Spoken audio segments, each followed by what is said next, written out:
નમસ્કાર વિદ્યાર્થી મિત્રો, કેમ છો? મજામાં?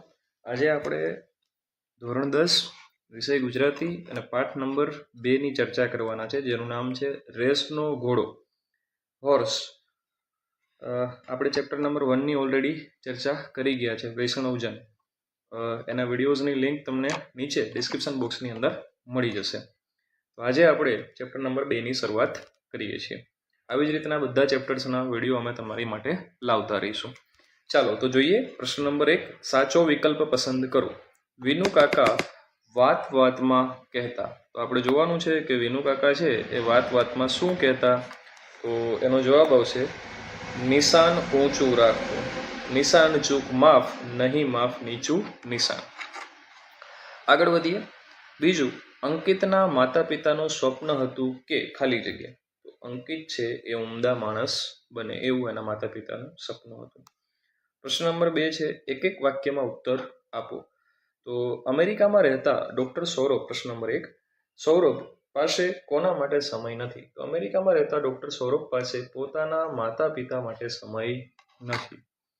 ભારતમાં નથી ભાઈ, તો અમેરિકામાં ક્યાંથી હોય? બરાબર. ચાલો આગળ વધીએ. પ્રશ્ન નંબર 2, અંકિતને પરીક્ષામાં ઉત્તીર્ણ થવાની ખુશીમાં કયા પુસ્તકો ભેટમાં મળ્યા હતા. તો અંકિતને પરીક્ષામાં ઉત્તીર્ણ થવાની ખુશીમાં રામાયણ છે, મહાભારતની બાળકથાઓના પુસ્તકો ભેટમાં મળ્યા હતા. આગળ જોઈએ. પ્રશ્ન નંબર 3 છે, 2-3 વાક્યમાં ઉત્તર આપો. ખૂબ નાનું સ્વાધ્યાય છે, ફટાફટ પૂરું થઈ જાય એવું છે. બરાબર. ચાલો. પ્રશ્ન નંબર 1 છે, બેટા ચાલ બહુ મોડું થઈ ગયું. વિનુ કાકા ના આ વાક્યનો ગૂઢાર્થ એટલે કે ઊંડો અર્થ જે છે એ સમજાવવાનો છે. તો એનો જવાબ આવશે બેટા ચાલ બહુ મોડું થઈ ગયું. વિનુ કાકા આ વાક્ય ગૂઢાર્થમાં બોલ્યા. સમજાવે છે કે સૌરભ ભણી ગણીને અમેરિકામાં ડોક્ટર થયો, ભૌતિક સમૃદ્ધિ તેણે મેળવી, પણ તેની પાસે માતા પિતા માટે સમય ફાળવવા જેટલી આંતરિક સમૃદ્ધિ નથી. પૈસા ગમે તેટલા કમાઈએ પણ ફેમિલી સાથે બેસવાનો ટાઈમ ન હોય તો શું કામનું, એવું કહેવા માંગે છે. સૌરભને ઉમદા માણસ બનાવવામાં અને સંસ્કાર આપવામાં થોડું મોડું થઈ ગયું છે, તેથી ઊંડા દુઃખ સાથે તેણે આમ કહ્યું. આ ટૂંકમાં આપણી ભાષામાં કહીએ તો ટોન્ટ માર્યો છે એવું. બરાબર. ચાલો આગળ વધીએ. હવે બીજો પ્રશ્ન, હવે અમેરિકા ક્યારે જશો. પ્રશ્નના ઉત્તરમાં વિનુ કાકાની પ્રતિક્રિયા તમારા શબ્દોમાં વર્ણવો. તો વિનુ કાકા માથું ધૂણાવી ચૂપ રહ્યા, કરીને ચૂપ થઈ ગયા એવું કહેવા માંગે છે. એમની આંખને ખૂણે બાજેલું નાનું આંસુ આથમતા સૂરજના કિરણમાં ચમકી ઉઠ્યું. હવે એમના પુત્ર સૌરભને એના માટે સમય નહોતો. બરાબર. ચાલો હવે સવિસ્તાર તમારા પ્રશ્નોના જવાબ આપવાના છે. પ્રશ્ન નંબર 4 છે, 7-8 લીટીમાં ઉત્તર લખો. જેમાં પ્રશ્ન નંબર 1 છે, રેસનો ઘોડો વાર્તાના આધારે બાળકના ઘડતરમાં અડચણરૂપ બનતા પરિબળોની ચર્ચા કરો. અને આ તમારા માટે થોડું અગત્યનું છે, જેનો સંપૂર્ણ જવાબ છે એ મેં તમારી સામે અહીંયા પ્રસ્તુત કર્યો છે. તમે અહીંયા જોઈ શકો છો. બરાબર છે.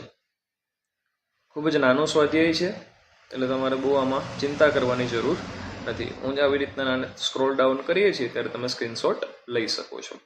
પ્રશ્ન નંબર 2 આવે છે, આખરે તો શિક્ષણનું ધ્યેય બાળક ઉમદા માણસ બને તે છે. આ વિધાન વિગતે સમજાવો. તો અહીંયા આપણે જોઈ શકીએ જેને આપણે વિગતે સમજાવેલું છે. બરાબર. ચાલો. અને પ્રશ્ન નંબર 3 આવે છે, રેસનો ઘોડો એ જે શીર્ષક છે એની તમારે યથાર્થતા ચકાસવાની છે. તો તે પણ તમારી સામે અહીંયા પ્રસ્તુત કરેલું છે. બરાબર છે.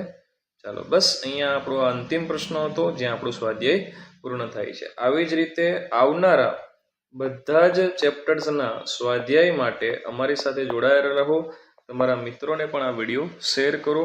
અને જે લોકો કોમ્પિટિટિવ એક્ઝામ જેવી કે ટાટ HS-ની તૈયારી કરે છે, ટાટ S-ની તૈયારી કરે છે, એમના માટે પણ આ ઉપયોગી વિડીયો બની રહેશે. તો તમારા કોઈ સગા સંબંધી હોય તો એમને પણ આ તમે શેર કરો, લાઈક કરો, શેર કરો અને અમારી સાથે જોડાયેલા રહો. ધન્યવાદ.